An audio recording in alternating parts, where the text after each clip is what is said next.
Sing for me, darling.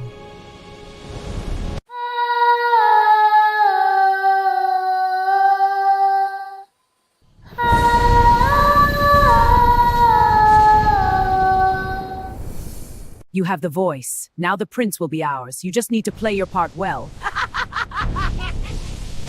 In a small village called Iliayo, there lived a young girl named Abike. Abike was a happy child with bright eyes and a gentle smile. She loved to sit beside her mother and listen to stories in the evening.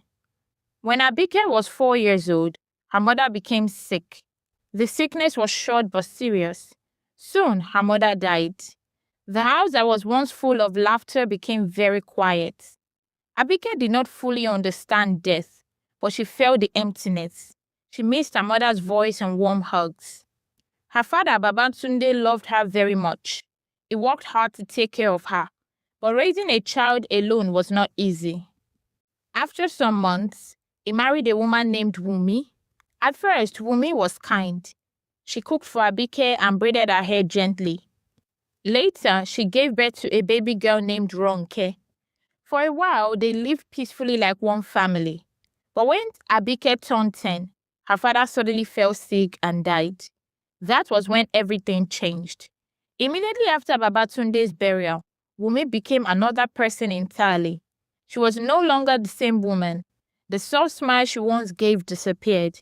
Her face became hard, and her voice became sharp. One morning, she stood in the middle of the compound and looked at Abike with cold eyes. "From today," she said firmly, "you must work for your food." Abike was shocked. She was still mourning her father. Her heart was heavy, but there was no time to cry. From that day on, Abike woke up before the sun rose. She swept the entire compound. She fetched heavy buckets of water from the stream. She washed clothes until her fingers hurt. She cooked meals but was often the last to eat. Ronke, her stepsister, rested inside. She played with her friends. She slept peacefully at night. But Abike worked. Some nights, there was not enough food left for her. She would lie down on her mat with an empty stomach. Sometimes, tears rolled quietly down her cheeks in the darkness. She missed her father and mother. She missed the days when someone cared for her. Life was really hard now. But there was one thing Wumi could not take away from her: her voice. Abike loved to sing. She sang while sweeping. She sang while washing clothes. She sang while fetching water. And whenever she sang, something beautiful happened. The pain in her heart became lighter. Music became her only friend. As Abike grew older, life did not become easier for her. It became harder. Whenever there was a festival in the village, Wumi bought beautiful dresses for Ronke, bright colors, shiny shoes, matching ribbons for her hair. Ronke always looked neat and admired, but Abike received nothing. If there were old clothes in the house, they were given to her. Torn skirts, faded blouses, dresses that did not fit properly. Wumi made sure Abike never looked attractive. She did not want anyone to notice her beauty. She did not want anyone to praise her. Yet, no matter how simple her clothes were, Abike still grew into a naturally beautiful young girl. She had smooth glowing skin, bright eyes, and a gentle smile. Sometimes when she went to fetch water, villagers would whisper, "That girl is very beautiful." If Wumi heard about it, trouble would follow. She would call Abike inside and accuse her of trying to get attention. She would scold her harshly. Sometimes she punished her without reason. Wumi also made sure Abike did not mix freely with other children. After chores, she was not allowed to play outside. She was not allowed to visit friends. If anyone came looking for her, Wumi would send them away.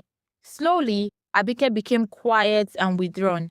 But even in silence, her inner light did not die.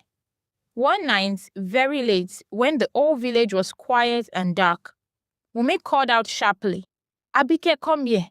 Abike hurried inside, her heart already beating fast. "Go and fetch water from the stream right now," Wumi said coldly. Abike froze. The night was deep and silent. Even the crickets sounded afraid. "It's already dark, Mama," she said softly. Before she could finish her sentence, a heavy slap landed on her cheek. "Go right now," Wumi shouted. Abike held back her tears. The forest was dangerous at night. Everyone in the village knew that, but she had no choice. Holding a small lantern with shaking hands, she began to long walk towards the river. The trees swayed as the wind suddenly grew strong. Thunder roared loudly across the sky. The storm was coming. When she reached the stream, lightning flashed. That was when she saw him, a young man in the water. He was struggling, fighting to stay above the surface. The current was strong. The storm became wild. Without thinking about her own safety, Abike dropped her lantern and jumped into the river. The water was cold and powerful. With great effort, she grabbed the young man and pulled him towards the shore. It was not easy, but she did not give up. When they reached land, he was unconscious. Her hands trembled as she pressed his chest and blew air gently into his mouth to help him breathe. Still shaking, Abike began to sing. She was panicking, and singing was the only way to calm her down. Her voice rose softly into the storm, sweet, calm, powerful. Slowly, the young man moved. He was waking, but before he could fully open his eyes, Abike saw lantern lights approaching. Palace guards. Fear filled her heart. She quickly carried her water and ran home. The young man she had saved was Prince Adekunle, who had secretly left the palace after arguing with his father. When Abike came home that night, instead of praise, beating welcomed her. "You stayed too long," Wumi shouted angrily. Before Abike could explain the storm or the young man she had saved, Wumi flogged her. She was also denied food that night. Abike lay on a mat, hungry, her cheeks swollen, her body weak. She did not know she had changed her destiny forever. Meanwhile, at the palace, Prince Adenkule could not forget the voice he had heard in the storm. "That girl saved me. I must find her," he whispered to himself.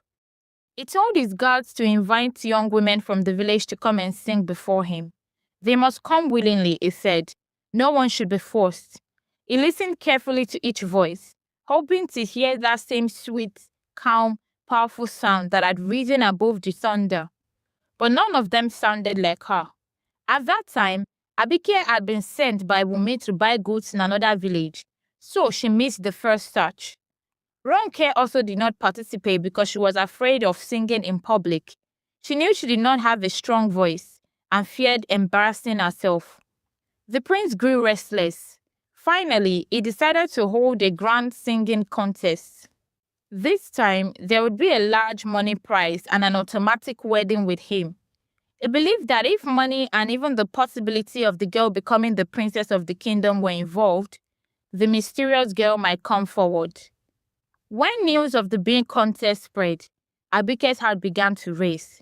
She decided she must participate, not because she wanted the prince, but because she needed the prize money. She wanted to move to another village and start a new life far away from her wicked stepmother. She would enter the contest secretly and make sure her stepmother never finds out. Because if Wumi found out, she would never allow it. One quiet night, when the house was dark and everyone was supposed to be asleep, Ronke walked past Abike's small room. She heard a soft, happy voice inside. Curious, she stopped to listen. "I saved the prince that night. I sang for him," Abike whispered to herself, smiling gently as she remembered the storm. Ronke's eyes widened in shock.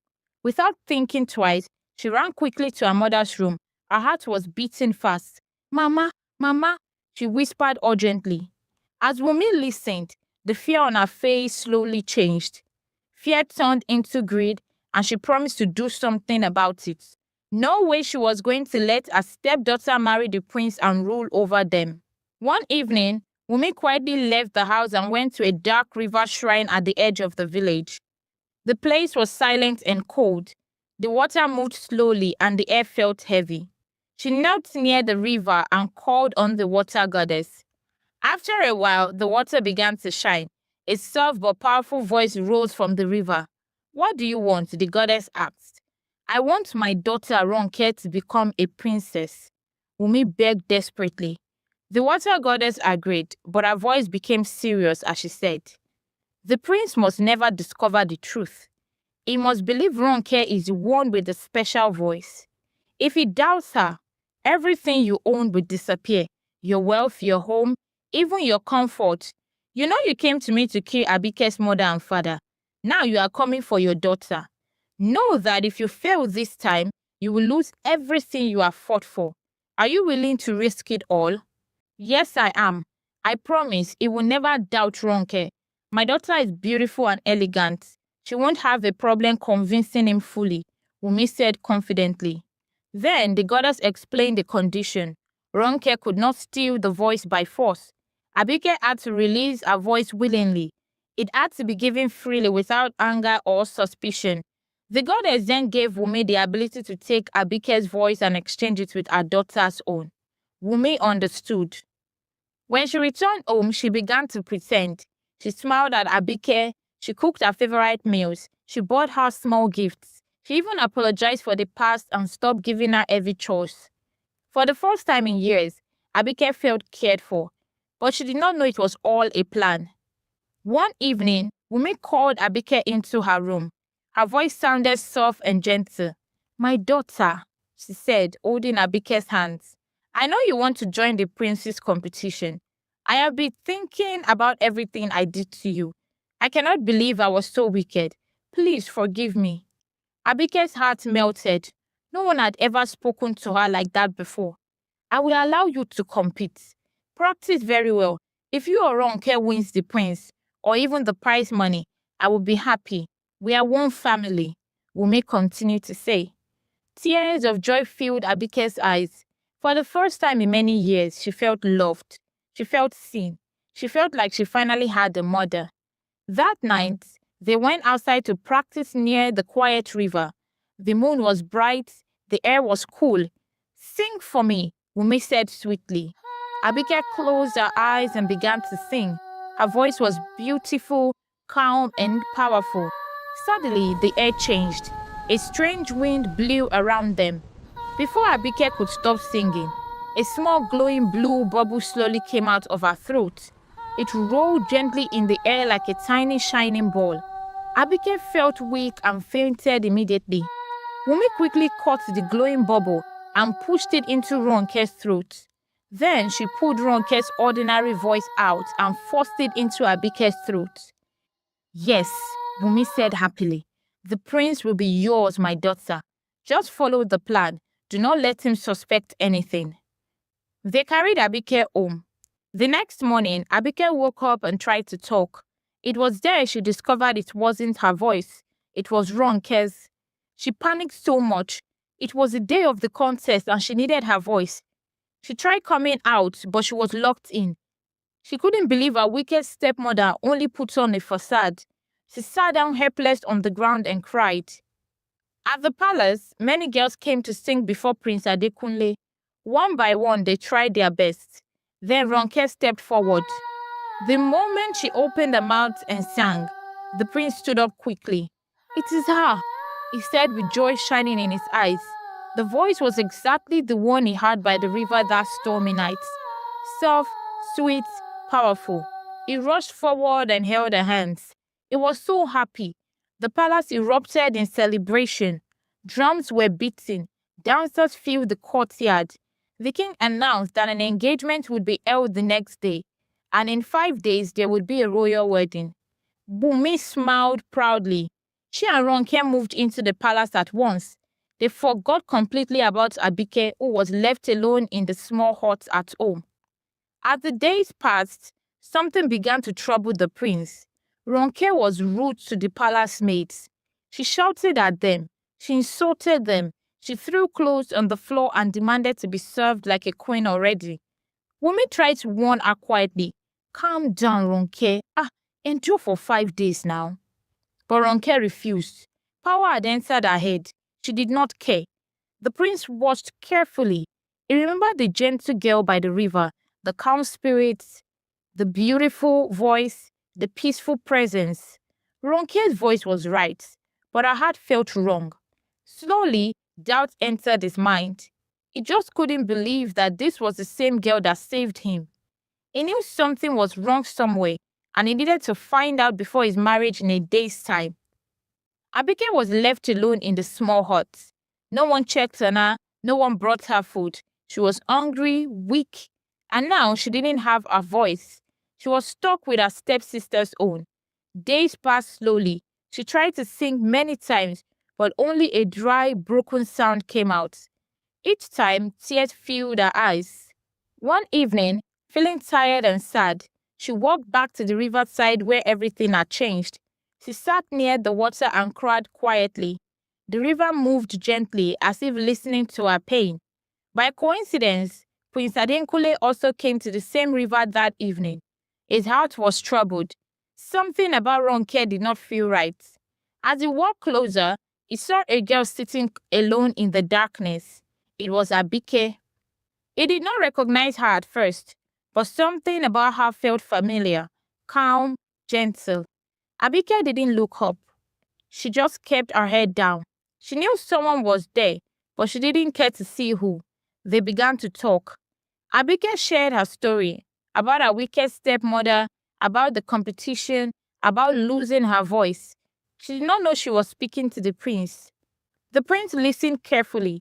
His heart beat faster with every word.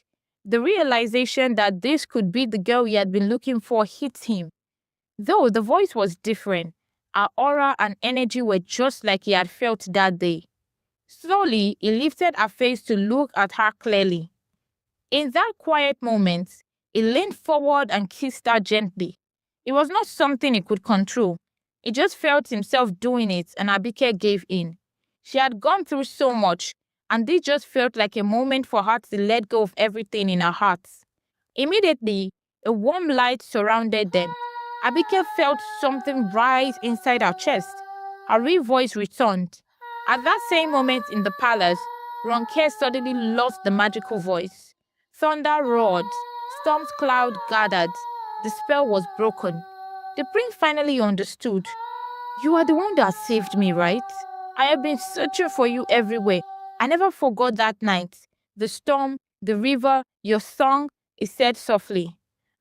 Together, they walked back towards the palace. The sky was still dark with heavy clouds. As they entered the palace gates, Ronke was shouting at the maids again, but her voice was gone. At that very moment, guards rushed forward. Wumi and Ronke were arrested before everyone. The truth had finally come out. Wumi and Ronke were locked away in the royal prison. Their greed had finally led them to shame. In the quiet palace courtyard, Prince Adekule stood before Abike. Will you marry me? You are kind, brave, and true. I want you as my princess, he asked sincerely. Abike looked at him with calm eyes. She respected him. She was grateful, but her heart desired something different. Your Highness, she said gently, I do not want the palace life. I do not want fame or a crown. I only want peace. The prince was surprised. Then what do you want? Give me the prize money. I want to leave this kingdom and begin again somewhere new. I want a simple life, she said gently. The prince saw the strength in her decision and nodded. He ordered that she be given the gold and coins promised for the competition. With gratitude in her heart, Abike left the kingdom quietly, and in another land, she started her life anew, free, peaceful, and finally happy. And there it is, guys. This is the end of this wonderful story. If you learned something from it, please don't forget to leave your thoughts in the comment section. Also, do not forget to like, subscribe, and turn on post notifications so you don't miss any of my other stories. Thank you for watching. Bye.